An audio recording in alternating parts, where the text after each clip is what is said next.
Well, greetings, Pastor Eric from Zion Lutheran Church in beautiful Redmond. It is day 23, and we're on the third day of the 7 I Am sayings of Jesus. Today we're talking about Jesus saying, I am the gate. Comes to us in the first 10 verses of John chapter 10. Let me read those to you. Very truly, I tell you, anyone who does not enter the sheepfold by the gate, but climbs in another way, is a thief and a bandit. The one who enters by the gate is a shepherd of the sheep. The gatekeeper opens the gate for him, and the sheep hear his voice. He calls his own sheep by name and leads them out. When he has brought out all his own, he goes ahead of them, and the sheep follow him because they know his voice. They will not follow a stranger, but they will run from him because they do not know the voice of strangers. Jesus uses figure of speech with them, but they did not understand what he was saying to them. So Jesus said to them again, very truly I tell you, I am the gate for the sheep. All who came before me are thieves and bandits, but the sheep did not listen to his voice. I am the gate. Whoever enters by me will be saved and will come in and go out and find pasture. The thief comes only to steal and kill and destroy. I came that they may have life and have it abundantly. Wonderful verses in which Jesus says twice, I am the gate.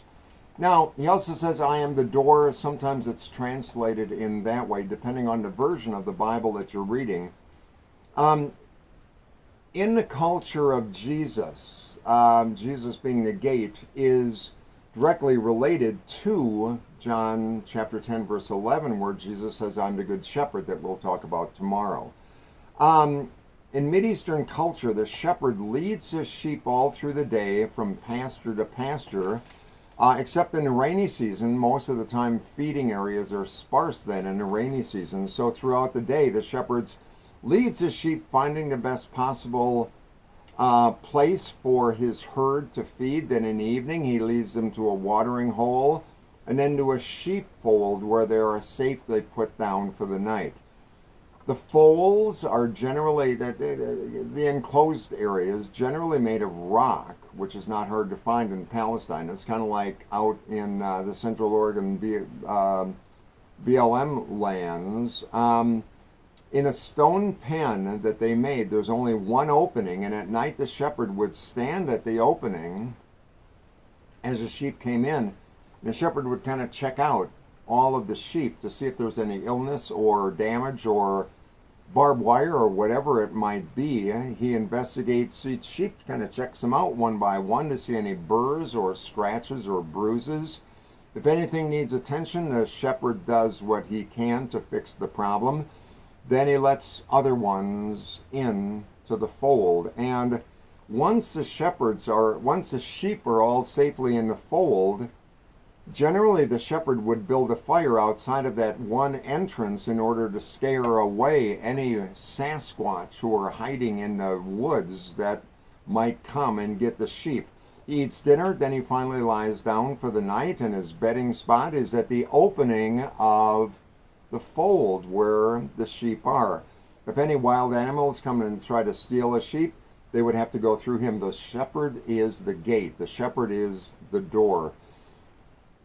Now, there's three things to think about that. One is that the door is the only way in to the sheepfold, but it's open to all who want to know the shepherd. Jesus is the door, the gate, the only way. There's only one way in and out of that sheepfold. The walls are built to keep out any attacking animals and to keep the sheep in. Sometimes the shepherds would put briars or throw thorns around the top to further protect the sheep. One way. Jesus is the one way. Think about that. What if the Bible would have said, go out into the world, kind of teach people to live in any way they want, follow anybody they want, and find your own way to God. Don't let anybody make you feel dumb for finding another way other than Jesus, but just be tolerant of whatever anybody wants to believe. Believe what you want to, but just be sincere about it. What if the Bible would say that? Well, actually, it doesn't. Jesus says, yes, be a good person, but there's more to following Jesus than just being a good person. Jesus is the way. We'll talk a little later about the way, the truth, and the life. So you can be sincere about something and still be wrong. Sincerity must be grounded in truth, and the truth is that Jesus is the door, Jesus is the gate. So, second thing, the door is also narrow. The gate is also narrow. Jesus is the gate, Jesus is the door, and a wide gate that will let anything in might be inviting, but it's not the way to the sheepfold, to the place where Jesus keeps his sheep. The narrow gate is not so inviting because it takes commitment to be able to walk that way, and yet once you're in the sheepfold, you realize this is the only way. This is the way that I can truly follow Jesus, who is the way, truth, and life, that we'll talk about in a couple of days. Because number three, the door, the one door, the gate, the narrow gate, is also the most satisfying way.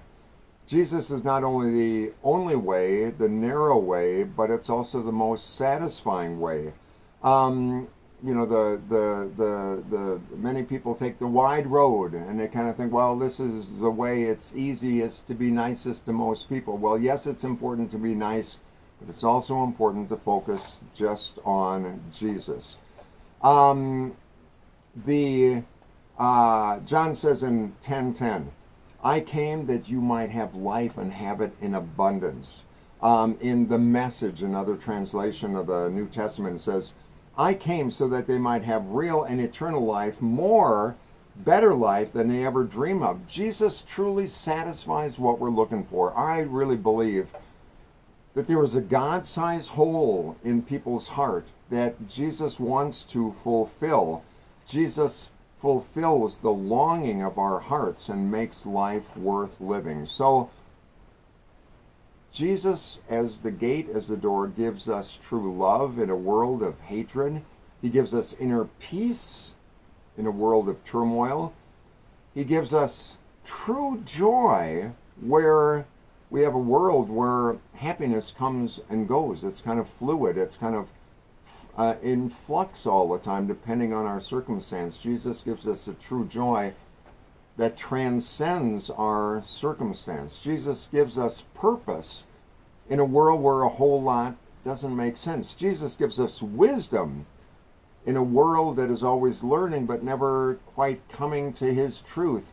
But if we're on a pursuit of it, we're on our way to the narrow path. That's why it's so great that Jesus is a door, Jesus is a gate. We could decide to go another way, we could decide to go down the wrong path, but Jesus is the way and the gate and the way to God's salvation. So here is from Jesus Calling for May 5th. Jesus says, come to me for all that you need. It's kind of the same thing as I am the door, I am the gate. Come into my presence with thanksgiving, for thankfulness opens the door to my treasures. When you are thankful, you affirm the central truth that I am good, I am light, in whom there is no darkness at all. The assurance that I am entirely good meets your basic need for security. Your life is not subject to the whims of a sin-stained deity. Relax in the knowledge that the one who controls your life is totally trustworthy, like Jesus being the gate, the door.